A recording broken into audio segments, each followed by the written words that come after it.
আপনি একজন corporate job holder অথবা একজন ফ্রিল্যান্সার। আপনার হাতে অনেক কাজ, ল্যাপটপ নিয়ে সামনে বসে আছেন।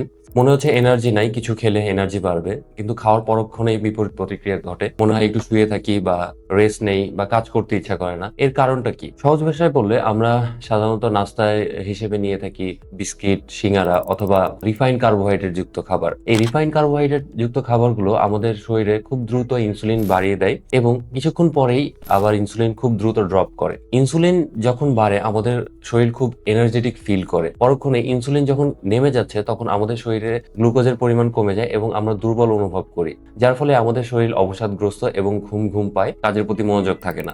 তাহলে করণীয় কি? আপনার যদি মনে হয় যে আপনি কোনো কিছু খেলে আপনার এনার্জি বাড়বে, তাহলে অবশ্যই আপনাকে প্রোটিন সমৃদ্ধ খাবার এবং ফাইবার যুক্ত খাবার খেতে হবে, যাতে আপনার শরীর খুব দ্রুত ইনসুলিন স্পাইক না করে এবং একটা লম্বা সময় আপনাকে এনার্জি দিতে থাকে।